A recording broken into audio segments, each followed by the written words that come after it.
Hello, and welcome back to the Maybe I Can podcast. I'm your host, Debbie Weiss, and thank you so much for joining me today.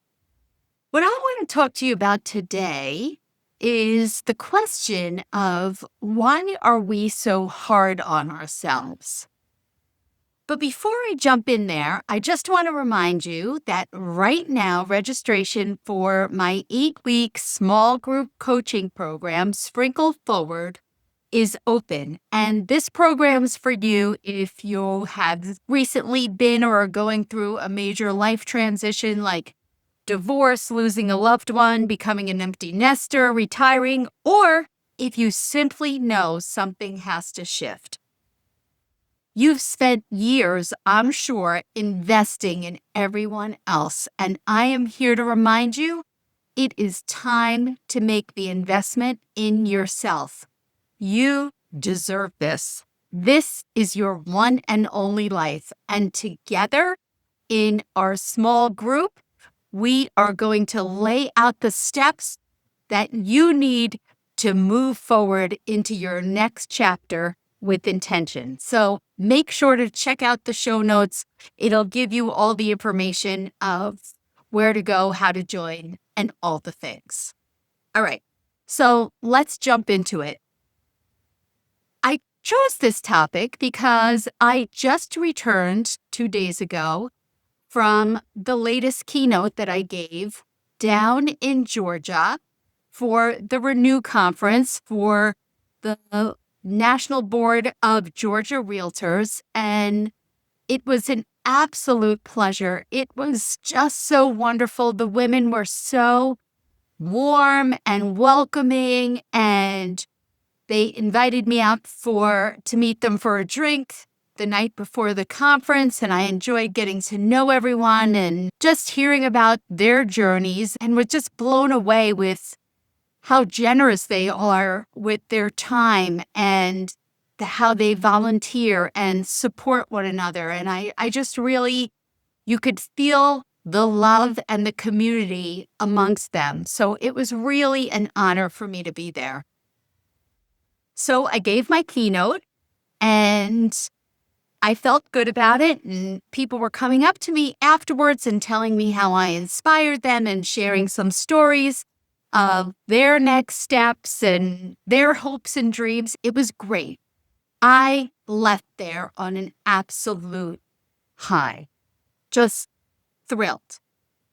And then yesterday in my inbox, I get the pictures and the hour-long video of my keynote. And what I noticed is looking at the pictures, the first thing I start doing is criticizing myself. I start to notice, oh my gosh, your hair looks so frizzy. You should have tried to do a better job. What were you thinking wearing that dress? Your big tree trunk calves look so large. Maybe you shouldn't have worn those pink shoes. And then when I start to watch the video, I'm thinking, I think I sound like a robot? I'm not moving enough. I'm not like, oh my goodness, where did this come from? That I was very pleased about. On Friday, after it was over, all of a sudden, less than 24 hours later, on Saturday, when I get all this stuff, has completely flipped upside down. And feeling good about my performance and how I looked and all the things. And I really had to stop and remind myself to change my mindset, because half my talk was about your mindset. And here I was not taking my own advice. But before I get there, let's just talk for a minute about why do we do this? I know I'm not the only one who does this, right? Come on. Hopefully you don't do it now, but I'm sure there was a time in the past that you did do it. I feel like we're hypercritical of ourselves. And it's very common, and I think that social media, of course, just makes it so much easier, because what are we doing? We're comparing ourselves, right?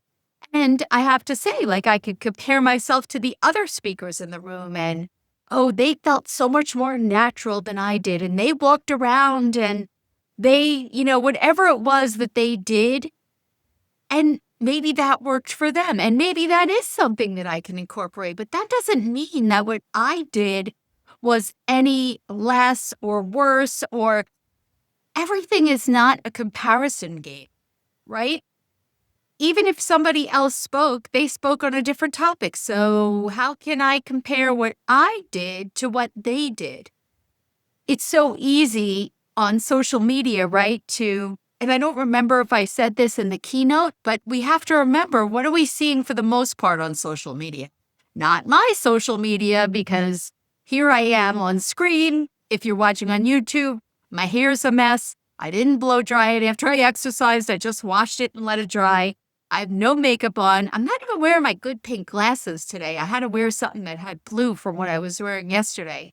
And when I go on social media, in the beginning, when I first started making videos, and I told a woman there at the conference who was sharing with me how she's afraid to go and make videos to post on social media.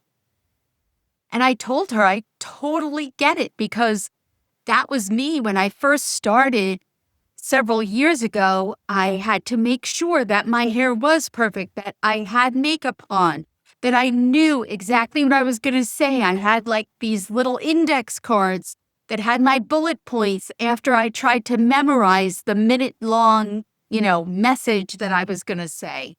And then one day, soon after I made a couple of these videos where I thought, this is the most exhausting thing. I don't know how I'm supposed to do this on a regular basis. I was outside walking Yogi, my dog, and something came to me that I knew I wanted to share with you guys. And so I just said, oh, let me just hit record. No makeup, hair a mess, the whole deal. And I just shared, not scripted, not outlined, literally just out of my mind, cut right from my thoughts onto the camera. And what I discovered is that's when the good stuff comes out. Instead of being so contrived and everything looking perfect. And I always default back to, what do I like to watch? What do I like to read? Before I wrote my first book, on second thought, maybe I can, my memoir, I remember thinking, well, I'm not a writer. I don't know how to use, my sentences don't sound beautiful. They don't use these wonderful words and phrases and paint this gorgeous picture with all these flowery adjectives. It just kind of sounds like me talking. And then I realized, well, wait a second. Do I like to read what I just described to you? Not so much. I connect to the person, the real person, not the someone who's trying to impress me with what they say, how they look, all the things. Because I want to connect based on who they really are. Because even if you look perfect on camera, I bet you have days where you look crummy just like I do on a regular day, or hanging around in my sweatpants, whatever it is. And so that's when I realized, you know what? I don't care. People are either going to like me or they're not going to like me for who I am. It has nothing to do with how I look. It just has to do with who I am as a person. And the only way that I can convey who I am as a person is to be my honest self and just share my thoughts. Nothing scripted, nothing that AI gave me, just what comes out of my head based on my life experience. But when we get stuck on comparing ourselves to someone else's highlight reel on social media, we feel like we don't compare. We feel like our life isn't as good as theirs. I used to do it all the time when my kids were younger, and I would see all the posts of, this one's so smart, this one's so athletic. Oh, we're out having this fabulous, celebration for Father's Day, because as I'm recording, it's Father's Day. And in my house, people would be crying or fighting or whatever it was. And I thought, why can't my life be like everybody else's? Is that everybody else's life? Is everybody smiling and hugging and kumbaya all the time? No, that's just not reality. So I think that social media definitely has something to do with it. I think also that we're always focused on how we look, how we perform, instead of maybe how we feel. Tapping into, how did I feel? Like, I felt really good. I felt like I did a good job. I felt like I delivered the message that I wanted to. Now, did I say everything perfectly? No. Did I talk too slowly or too quickly? Yes. Did I lose track of my thoughts for a minute? Absolutely. Nothing's perfect. Nobody's perfect. And so instead of focusing on the mistakes that I made or something that I think I could have done better, I need to focus on overall, how did I feel about it? Of course, I want to learn from my mistakes, right? Because we all make mistakes. And the only way we improve is by making the mistakes and learning from them. And, that's something that I have not watched back the keynote yet, the whole hour's worth. And it's difficult. It's difficult because I want to be able to look at it objectively and say, not only here's the parts where I want to improve, but also to say, hey, you did a good job conveying that message, or I like the way that you explain that. So it is hard, especially, when you're listening to your own voice and you're thinking, oh my gosh, my voice is so annoying. Don't we always think our own voices are annoying? Because we don't sound how we think we sound. So I know listening to the podcast, it took me a while. And actually, I haven't really done it in a long time. Oops. But when I listened back to my podcasts, I was able to really give myself credit where I did feel like where I had done a good job. And I think that that's important. It's fine to look back and say, okay, how can I improve? But then to also give ourselves credit for what we feel we did well. All right. So what do we do when this inner critic comes up? Well, one of the things that we can do is zoom out, meaning instead of obsessing about one look or one thing that you said, why aren't we saying overall, and I have to use my keynote as an example, what's the bigger picture here? Did you show up with heart? Yes. Did you show up with energy? Yes. Did you connect to people? Now, I can say based on what the audience members said to me afterwards, yes, I did connect with people because people were coming up and they were sharing their stories and they were sharing their hopes and their dreams. And they thanked me for my vulnerability and found my story powerful and thought that what I shared was not only inspirational, but also that I had given them practical tools that they could walk out and use. Wow, all those things that I just said, those were my goals. Did every person feel that way? I'm sure, right? None of us we're not for everyone, right? But I did connect. So why don't I think about that instead of thinking about that one moment where I might have paused too long because I lost track of my thoughts? How about thinking, what did it look like through someone else's eyes? Because if they are engaged, hopefully they're not sitting there picking my appearance apart. If they are, quite frankly, I shouldn't care, because that kind of person who would sit there and that's the only thing that they got from my talk was they're sitting there criticizing how I looked, what I said, how I sounded, all the things, then they're not my person, right? They're not the person I was ever going to connect to.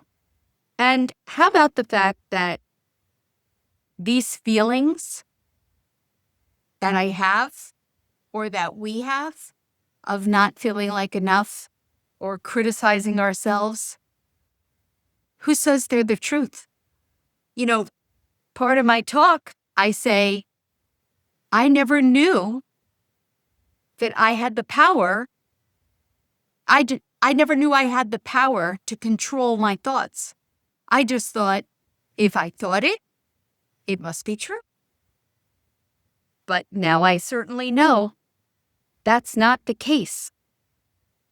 How about instead, I focus on the facts? What happened after the talk? People stood up at the end of the talk and gave me a standing ovation. Like I said, people came up to me and shared. Those are facts. Those things happened. So regardless of how I feel, let me tune into my feeling is not necessarily, not that your feelings aren't true, but my thoughts based on these feelings are not true. I know the facts. And I did have people who I know connected. And I know that people appreciated what I shared. Done. Period. I should leave it there. And let's say, you know what? If I'm telling myself I'm not good enough, how about I just shift my thoughts and say, you know what? We've been there. We've done that. And I have proved that belief wrong time and time again. I am good enough. And I am not listening to that voice today who wants to whisper to me to tell me that I'm not. It's just not true. How about the fact I got on the stage and I made a difference? I did it. I did it. And there was a time that would literally have been my worst nightmare. Let me remind myself where I was just, I don't know, a year ago, 2 years ago, 5 years ago. Would that version of me 5 years ago have done what I did, what I do now, getting on stages and sharing my message? Well, no. How about that? Why aren't I giving myself credit for that? And thank you for listening, because now I am. That's what we need to remind ourselves. One other thing that I've shared in my keynote, which I've said to you guys before too, is make a maybe I can list. Write down all the things that you thought you couldn't do, but you did do. And you did it well. You got through it, even though you thought that you could never get through it. You did. And let that spur you forward with confidence and courage. Because we can do it. We're never going to be perfect. We don't have to have it all figured out. We just have to take action. And you know what?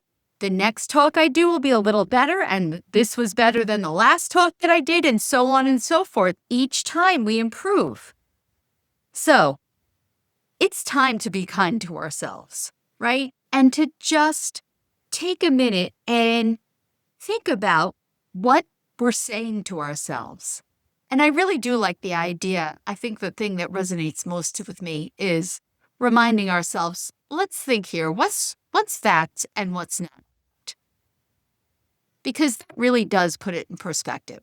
And it allows us to kind of not rely on how emotional we can get or how caught up in that self-criticism. We all do it. It comes from somewhere different for each of us, mostly, for the most part, maybe from childhood, where we develop these limiting beliefs of not being good enough or worthy or smart enough or pretty enough or whatever it is. We're on our way. That's why you're listening to me.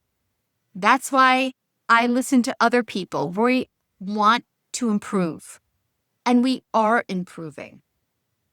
But we have to remind ourselves we're not perfect. And instead of looking for all the faults in ourselves, let's turn around, zoom out, and take a look at the big picture. Look at how far we've come.